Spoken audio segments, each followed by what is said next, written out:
નમસ્કાર, ન્યૂઝ બુલેટિનમાં આપનું સ્વાગત છે। હું છું પંકજ શર્મા। ગુજરાતની રાજનીતિના સૌથી મોટા સમાચાર સૂત્રોના હવાલેથી ખબર આવી રહી છે કે સીએમ હાઉસથી યાદી જશે અને મંત્રીમંડળના નામોની યાદી રાજ્યપાલ પાસે જશે। સીએમ હવે રૂબરૂ રાજ્યપાલને મળવા જાય તેવી સંભાવના નહીવત છે। તૈયાર યાદી રાજ્યપાલને મોકલાશે। રાજ્યપાલ 12 વાગે પહોંચશે મહાત્મા મંદિર।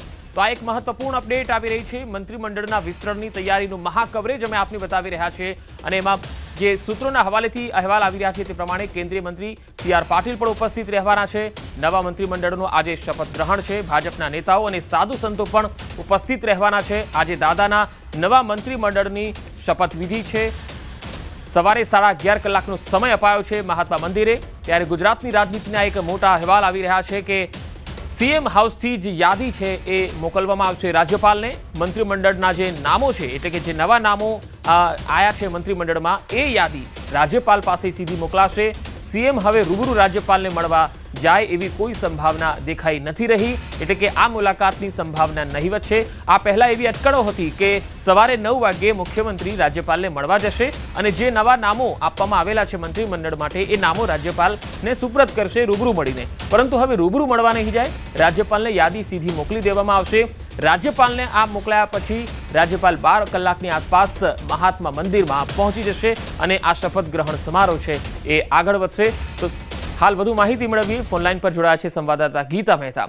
ગીતા, હાલ જે અપડેટ આવી રહી છે કે સીએમ હાઉસથી જ યાદી જશે અને રાજ્યપાલ 12 વાગે પહોંચશે મહાત્મા મંદિર ખાતે। હાલ શું અપડેટ?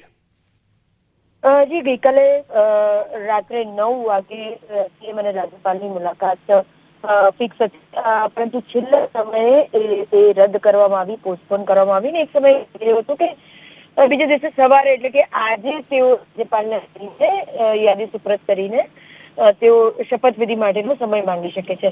પરંતુ સૂત્રોનું માનીએ તો હવે રાજ્યપાલને સીએમ રૂબરૂ નહીં મળે। સીએમ હાઉસથી એક યાદી, નવી નામાવલી સીધી રાજ્યપાલ પાસે મંજૂરી માટે જશે। કારણ કે હાલ રાજભવનની જો વાત કરીએ તો સીએમ આવવાના હોય એ પ્રકારની કોઈ ચહેલ પહેલ, મુલાકાતની કોઈ સંભાવનાઓ હાલ લાગી રહી નથી આગામી એક। એટલે હવે સીધી યાદી રાજ્યપાલ પાસે પહોંચાડશે, મંજૂરી લઈને બારોબાર તમામને અનેક જાણ કરવામાં આવશે। પરંતુ રાજ્યપાલનો 12 કલાકે મહાત્મા શપથવિધિ સમારોહમાં માટે પહોંચી જશે। શપથવિધિ 11 કલાકનો છે અને અતિથિઓ, સંતો અને અગ્રણીઓ જે છે સમાજના તે આ શપથ સમારોહમાં ઉપસ્થિત રહે। એક સંભાવના સુધી એવી હતી કે 75% મંત્રીઓને પડતા મૂકવામાં આવી શકે છે મંત્રીમંડળમાંથી, પરંતુ ગઈકાલે રાત્રે ગૂંચવાયું હતું એટલે રાજ્યપાલ અને સીએમની જે મુલાકાત હતી તે રદ થઈ। તેમણે જવા માંગી મુલાકાત માટે જઈને હરિયાણાથી રાજ્ય પહોંચ્યા હતા।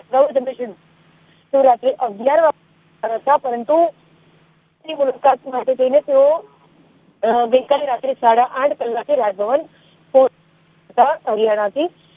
પરંતુ દિલ્હીથી આવેલી વિશેષ નામે લઈને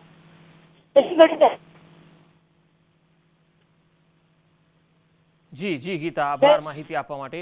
તો નવા મંત્રીમંડળનો આજે શપથ ગ્રહણ સમારોહ છે। ન્યૂઝ 18 પર મંત્રીમંડળના વિસ્તરણનું સતત અપડેટ અમે આપને બતાવી રહ્યા છીએ। લગાતાર અમે જે અપડેટ આવી રહી છે એ પ્રમાણે જે નવા મંત્રીમંડળની યાદી છે એ સીધી જ રાજ્યપાલને મોકલવામાં આવશે। મુખ્યમંત્રી રાજ્યપાલને મળવા જાય તેવી સંભાવના નહીવત જોવાઈ રહી છે।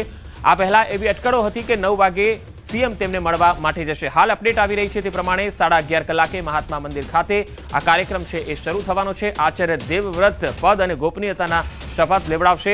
રાષ્ટ્રીય અધ્યક્ષ જેપી નડ્ડા પણ ઉપસ્થિત રહેવાના છે, સી.આર. પાટીલ પણ ઉપસ્થિત રહેવાના છે અને જગદીશ વિશ્વકર્મા જે પ્રદેશ પ્રમુખ છે તેઓ પણ ઉપસ્થિત રહેવાના છે। ભાજપના નેતાઓ, સાધુ સંતો અહીંયા ઉપસ્થિત રહેશે। આ કાર્યક્રમમાં જે યાદી છે, નવા નામો છે, તેમાં સસ્પેન્સ પણ જોવા મળી શકે છે। વધુ માહિતી મેળવીએ। સંવાદદાતા વિભુ મારી સાથે જોડાયા છે। વિભુ, આજે જે યાદી રાજ્યપાલને મોકલવાની છે તે સીધી જ મોકલાશે, સીએમ ત્યાં મળવા માટે નહીં જાય એવી એક અપડેટ આવી છે। હાલ આપની પાસે શપથ ગ્રહણ સમારોહને લઈને કોઈ નવી અપડેટ આવી છે?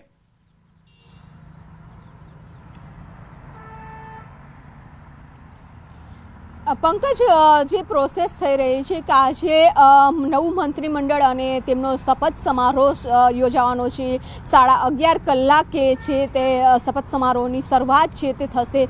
અત્યારે દ્રશ્યો બતાવવા માંગીશ કે જે એક પ્રોસેસ હોય છે કે મંત્રીના રાજીનામા લીધા બાદ રાજ્યપાલને સોંપવામાં આવતા હોય છે. ગઈકાલે રાજ્યપાલને મુખ્યમંત્રી મળવાના હતા પરંતુ મળી શક્યા નથી.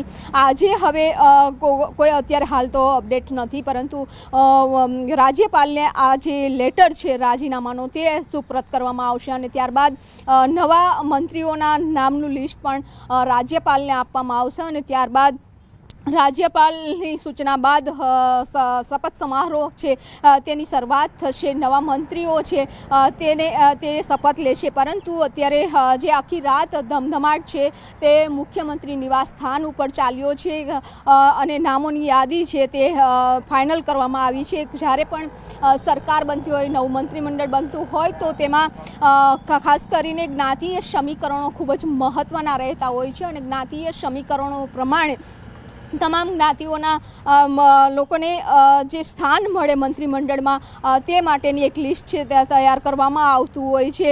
ખાસ કરીને જ્ઞાતિ સાથે સાથે તમામ વિસ્તાર એટલે કે સૌરાષ્ટ્ર હોય, દક્ષિણ ગુજરાત, પૂર્વ મધ્ય ગુજરાત સહિતના તમામ વિસ્તારોને આવરી લેવામાં આવતા હોય છે અને મુખ્યમંત્રીનું જે મંત્રીમંડળ હોય છે તેમાં લોકોને સ્થાન આપવામાં આવતું હોય છે.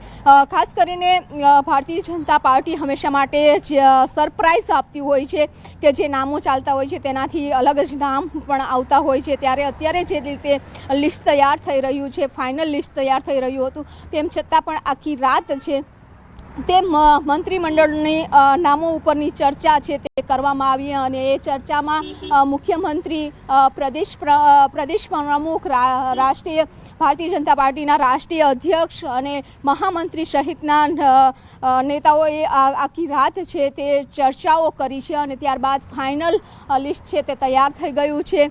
જે લોકોને શપથ લેવાના છે તેમને પણ કોલ છે તે કરી દેવામાં આવ્યા.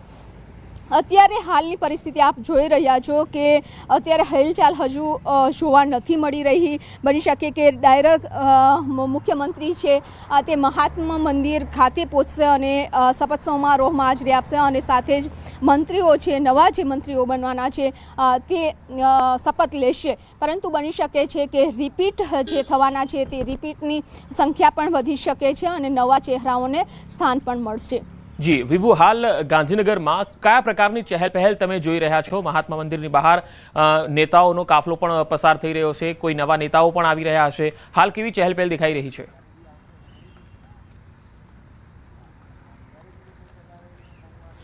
પંકજ, અત્યારે હું રાજભવન ખાતે છું કે જ્યાં ત્યાં પહેલાં એવા મેસેજ હતા કે મુખ્યમંત્રી છે તે વહેલી સવારે રાજ્યપાલને મળવા જવાના છે અને જે મંત્રીઓએ રાજીનામું આપ્યું છે તેનો લેટર છે સુપરત કરવાના હતા અને નવા મંત્રીઓ બનવાના છે તેના નામોની જે